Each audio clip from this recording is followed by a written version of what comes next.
विद्यार्थी मित्रों स्वाध्याय 4.4 નો પ્રશ્ન નંબર 5 જેની પરિમિતિ 80 મીટર હોય અને ક્ષેત્રફળ 400 મીટર હોય તેવો લંબચોરસ બગીચો બનાવવો શક્ય છે જો તે શક્ય હોય તો તેની લંબાઈ અને પહોળાઈ શોધો તો બચ્ચાઓ ધ્યાનમાં રાખજો અહીંયા હું તમને આ દાખલામાં સમીકરણ સુધીની બે મેથડ બતાવીશ અને એકમાં આપણે જે સમીકરણ થી આગળ આખો દાખલો કરીશું માનો કે ચેપ્ટર નંબર 3 ના અંદર પણ આવા દાખલા આવે છે એટલે સ્વાભાવિક છે કે તમે લોકો બે વસ્તુ ધારો લંબાઈ અને પહોળાઈ અલગ અલગ ધારો તમે લંબાઈ અને પહોળાઈ અલગ અલગ ધારીને ગણશો તો પણ તમને વિકલ્પ સમીકરણ મળશે તમે લંબાઈ ધારશો અને પહોળાઈ પછી એક અંદાજથી ગણશો તો પણ તમને જવાબ મળશે હું તમને સમીકરણ મેળવવાનું બંનેમાં બતાવીશ અહીંયા સૌથી પહેલા લંબચોરસની પરિમિતિ 80 છે પરિમિતિ એટલે ચારે બાજુનો સરવાળો આપણે ધારી લઈએ ધારો કે લંબચોરસની લંબાઈ x મીટર છે હવે અહીંયા આપણને આગળના દાખલાના જેમ કોઈ શરત નથી આપી આગળ દાખલામાં શું હતું લંબાઈ તેની પહોળાઈ કરતા બમણી છે આમાં એવી શરત નથી આપી પરિમિતિ 80 છે તો ધ્યાન રાખો બચ્ચાઓ લંબચોરસ આપણે લંબાઈ x ધારી પહોળાઈ નથી જાણતા પહોળાઈ શોધવાની છે તો ધ્યાનમાં રાખજો લંબચોરસની પરિમિતિ 80 છે એટલે આપણે લખીશું પરિમિતિ બરાબર બે કૌંસમાં લંબાઈ વત્તા પહોળાઈ બે વખત લંબાઈ બે વખત પહોળાઈ લંબાઈ પહોળાઈ પરિમિતિ 80 છે 2x 2 ગુણ્યા અહીંયા પહોળાઈ આ બે ગુણાકારમાં છે તો એને ભાગાકારમાં લો 80 ભાગ્યા 2 બરાબર x વત્તા પહોળાઈ 80 ભાગ્યા 2 એટલે આપણે લખીશું 40 બરાબર x વત્તા પહોળાઈ તમને પહોળાઈ મળી બચ્ચાઓ 40 એમ ના પહોળાઈ એમ ના x ને આ બાજુ લાયા તો માઈનસ થયા તો તમને પહોળાઈ કેટલી મળી 40 ઓછા x મેં એક પણ સ્ટેપ ટાળ્યું નથી બધા સ્ટેપ બને ત્યાં સુધી લખવાના સ્ટેપ ટાળવાથી જવાબ આપવામાં ભૂલ થઈ શકે છે કારણ કે આપણે કરેલી ભૂલ આપણને ક્યારે મળતી નથી અહીંયા આપણને લંબાઈ અને પહોળાઈ મળી ગઈ હવે ક્ષેત્રફળ લંબચોરસનું ક્ષેત્રફળ 400 મીટર સ્ક્વેર છે તેથી લંબચોરસનું ક્ષેત્રફળ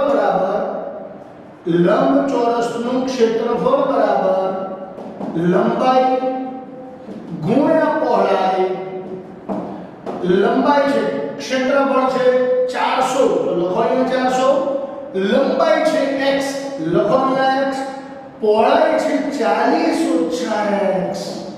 ઓછા x હવે આનું દ્વિઘાત સમીકરણ બનાવો 400 x ગુણ્યા 40 x ગુણ્યા ઋણ x સ્ક્વેર દ્વિઘાત સમીકરણ બનાવીએ વિદ્યાર્થી મિત્રો x સ્ક્વેર આ બાજુ લાયા તો પ્લસ થઈ ગયા x ની ભેગા 40x આ બાજુ લાયા તો માઈનસ થયા 400 બરાબરની ડાબીના ડાબી જ બાજુએ છે એટલે પ્લસ રહેશે બરાબર 0 હવે પહેલા ચકાસવાનું છે કે લંબચોરસ બગીચો બનાવવો શક્ય છે તો આને પહેલા આપણે આને ax² + bx + c બરાબર 0 સાથે સરખાવતા a બરાબર 1 b બરાબર ઋણ 40 c બરાબર 400 આ abc ની વેલ્યુ આપણને મળી ગઈ હવે આપણે શોધવાના d બરાબર અથવા વિવેચક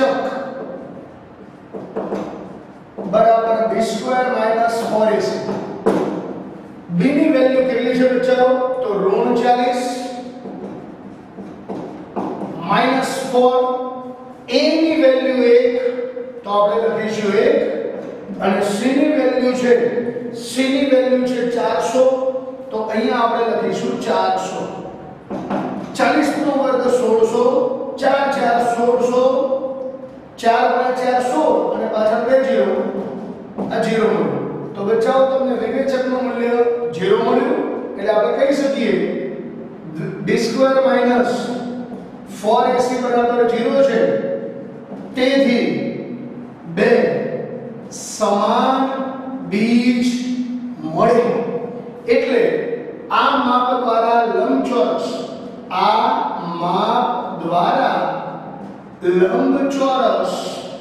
બગીચો બની શકે. આગળ વધીએ આપણે તો આની વેલ્યુ 0 મળી. હવે આપણે આના અવયવો પાડીશું અને ડાયરેક્ટ જવાબ મેળવીશું x² - 40x + 400 બરાબર 0. આ આપણા હવાવાળા બે વિસ્તરણ અને અવયવ છે. 400 ના એવા બે ભાગવાળા બેનો સરવાળો 40 થાય તો 20 × 20 ગુણાકાર પ્લસ 400 ના એવા બે ભાગવાળા બેનો સરવાળો 40 થાય 20 20 400 ગુણાકાર પ્લસ હોય ત્યારે મધ્યમ પદનું ચિહ્ન બંનેને આપી દો માઈનસ માઈનસ. ફરીથી સમજી લો ગુણાકાર પ્લસ મધ્યમ પદનું ચિહ્ન બંને ભાગે આપી દો. ગુણાકાર પ્લસ મધ્યમ પદનું ચિહ્ન બંનેને આપો. x² - 20x - 20x વત્તા 400 બરાબર 0. આ બંનેમાંથી x કોમન નીકળશે કૌંસમાં આવશે x - 20 -20 કોમન નીકળશે કૌંસમાં આવશે 20 x - 20 ધન કોમન કાઢ્યા જો ચિહ્નો નથી બદલ્યા. ઋણ કોમન કાઢ્યા આ ઋણ હતા ધન થઈ ગયા આ ધન હતા ઋણ થઈ ગયા. એક કૌંસમાં આવશે x - 20 બીજા કૌંસમાં પણ x - 20 બરાબર 0 x - 20 બરાબર 0 x - 20 બરાબર 0 x = 20 x = 20 એટલે આપણે લખવાના લંબાઈ x બરાબર 20 મીટર અને પહોળાઈ આપણી પાસે છે 40 - x 40 - 20 બરાબર 20 મીટર થાય. અહીંયા લંબાઈ અને પહોળાઈ બંને સમાન આવ્યા એટલે આ લંબચોરસની જગ્યાએ ચોરસ બનશે. હવે મેં આગળ તમને કહ્યું એ પ્રમાણે આપણે બીજી વખત કરીએ પણ એના પહેલા તમને સ્વાધ્યાય 4.4 નો પ્રશ્ન નંબર 3, 4 અને 5 ત્રણે ત્રણનું એકવાર ફરીથી બતાવો ધ્યાનમાં રાખો. પ્રશ્ન નંબર 3 માં વિવેચકનું મૂલ્ય તમને મળેલું 1600. પ્રશ્ન નંબર 4 માં તમને વિવેચકનું મૂલ્ય મળ્યું હતું -48 અને પ્રશ્ન નંબર 5 માં તમને વિવેચકનું મૂલ્ય મળ્યું 0. બચાવ એકવાર ફરીથી આપણે એક બીજી વસ્તુને આમાં સમજીશું. જો વિવેચકનું મૂલ્ય ધન હોય તો બે વાસ્તવિક બીજ મળે. વિવેચકનું મૂલ્ય ધન હોય તો બે ભિન્ન વાસ્તવિક બીજ મળે. વિવેચકનું મૂલ્ય ઋણ હોય બીજ ન મળે. વિવેચકનું મૂલ્ય ઋણ હોય બીજ ન મળે. અને જો વિવેચકનું મૂલ્ય 0 હોય તો બે સમાન બીજ મળે. આપણે જોઈએ છીએ આપણે બંનેમાં જવાબ x બરાબર કેટલો મળ્યો 20 મળ્યો. બરાબર. જો વિવેચકનું મૂલ્ય 0 હોય તો બે સમાન બીજ મળે છે.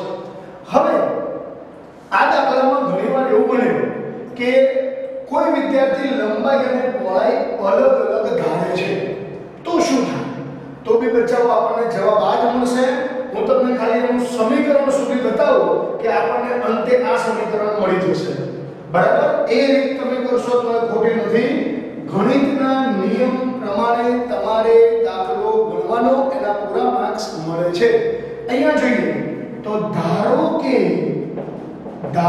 કે લંબાઈ x અને તમે ધારી લીધું પહોળાઈ y. માનો કે તમે આવું ધાર્યું લંબાઈ x પહોળાઈ y. હવે પરિમિતિ તમને આપેલી છે. કેટલી 80 મીટર. તો આપણે લખવાના x બે કૌંસમાં x વત્તા y બરાબર 80 x વત્તા y વત્તા x વત્તા y x વત્તા x 2x y વત્તા y 2y 2 કૌંસમાં x વત્તા y x વત્તા y બરાબર 80 ભાગ્યા 2 x વત્તા y બરાબર 40 આને નંબરિંગ આપી દો. હવે બીજું ક્ષેત્રફળ તમને 400 મીટર આપેલું છે. ક્ષેત્રફળ 400 મીટર સ્ક્વેર છે. તેથી લંબાઈ ગુણ્યા પહોળાઈ બરાબર 400. લંબાઈ ગુણ્યા પહોળાઈ બરાબર 400. હવે બચ્ચાઓ આપણે જોઈએ તો આપણે સમીકરણ મળે. આનું કોઈ સાદું અત્યારે ન થાય.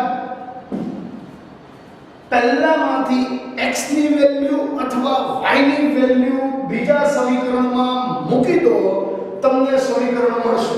જોઈએ આપણે x + y બરાબર 40 y એમ 40 એમ x ડાબેથી જમણે ગયા માઈનસ થયા. આ મૂલ્યને આને સમીકરણ 2 માં મૂકતા સમીકરણ 2 માં મૂકતા x * y બરાબર 400 x એમ